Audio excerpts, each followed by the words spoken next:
All right, here with Reed Fischer prior to the Boston Marathon. Reed, how has the build-up been? How's training been? Any hiccups so far?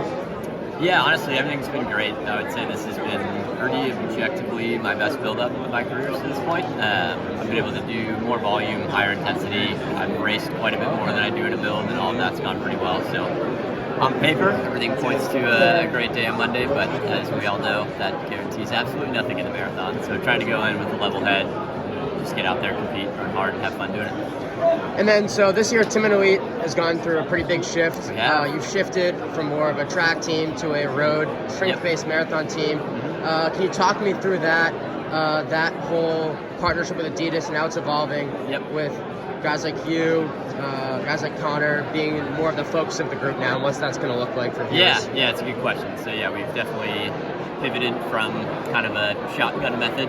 We had everyone from 800 meters to the marathon covered on our previous roster, and now we're trying to be just a bit more focused. Honestly, it was born a little bit out of just a mutual excitement between the people who were remaining with Adidas on our team and also the brand side of Adidas. It seemed like a pretty natural fit. I think, as we've seen, there's a huge sort of explosion around the marathon scene going on in the running world right now, and I think all of us were pretty aligned that if we want to meet people where they're at in the sport, the marathon seems to be the place to do it right now. So for us, it just seemed like a great opportunity to step in fully to the marathon and road running space. So the hope will be that obviously right now we've got me and Connor, and that's not really a team, it's a training duo, and we're fully aware of that. But the hope is that in the next few months, we'll be able to reestablish a roster that's pretty road focused and kind of keep it, I'd say, small but mighty. We don't want to have a huge roster, but we want to have an impact and have athletes who are competing at world majors like this one. And yeah, the hope is that in the next 4 years, through 2028, we can build something that's pretty exciting in the road space. And then in terms of where you're looking to add, are you guys looking to add from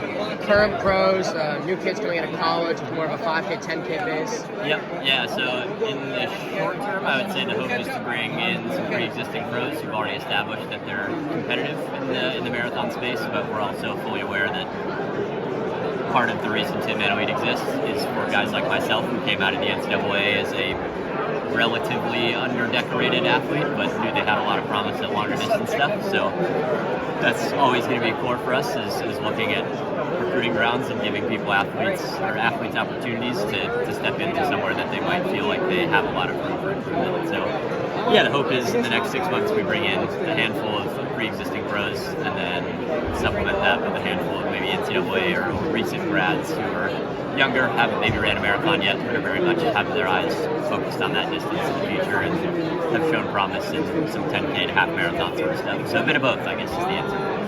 And then in terms of you've ran 3 halves in your build-up. You've ran at Houston, U.S. champs, and New York. The last two, I believe, were a little less than 2 weeks apart. So what led to the decision to do that?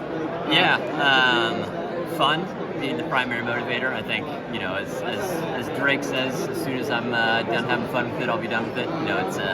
It's something that I just enjoy, racing, and all of these were great opportunities, and kind of sat down and I was like, I would like to run all 3. Is that okay? And Coach Hutter was like, I think as long as your body's feeling good and the opportunity's there to compete, like, let's get after it. So Houston half I've missed the last 3 years due to just varying degree of circumstances, so I was happy to finally get back and I felt like I had a sub 61 in my legs since I ran 61:30 there in 2020, so 5 years later it was nice to finally get the job done. And then half champs, and there's a spot on a world team up on for grabs. That's not something that I want to pass over, so that was one that I knew I wanted to be at. And then coming off of that, it was a little bit like, well, if New York's less than 2 weeks apart, maybe that's a great chance. 2 hilly courses to simulate the course here in Boston and see how your body can do on some fatigue legs. And Roadrunners always does an incredible job with that event, and it's one of my favorite races on the calendar, so didn't want to miss that one either. So we just said, all right, let's just do all 3, and I think it's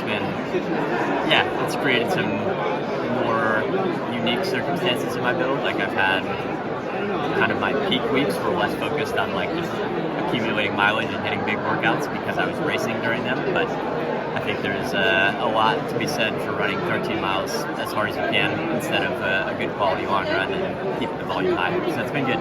Yeah, it's been a fun build.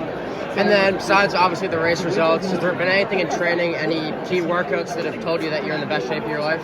Yeah, I had a fun long run a few weeks ago. It was like my last big one. We did 20 miles, and so we started up Left-Hand Canyon in Boulder, which is a really popular cycling route, and ran down Left-Hand Canyon all the way out to a road loop that we do a lot of our sessions on, and then we got to the road loop. I did 5 miles worth of like 800 on, 800 float, bounced between like 4:30 and 5:30 pace. And it was 20 miles at like 5:40, 5:35 pace, and I lost like 1,500 feet of gain in there, so definitely beat the quads up pretty nicely. So I think that was a great indicator for me to be able to run 13 miles plunging downhill, beating the quads up, and then still be able to turn over at 4:30 pace. I think when you look at the way Boston's played out the last few years, like you need to have a few quick miles in your legs late, and I think that was a good indication that, you know, if I need those miles, they might be there for me based on what we've seen in training. And then for you, what's a successful Boston going to look like?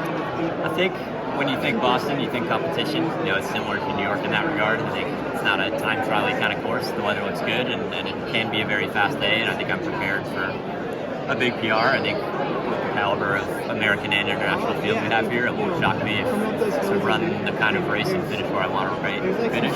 I'll need to run somewhere in the 208 to 209 range, and I think I'm prepared for that. So, yeah, I think I've always outperformed my seed. I've always been in or close to the top 10 of majors. I've always been roughly top 3 American, and so I think, you know, in a field that's this high caliber, if I can continue that trend, that'd be great.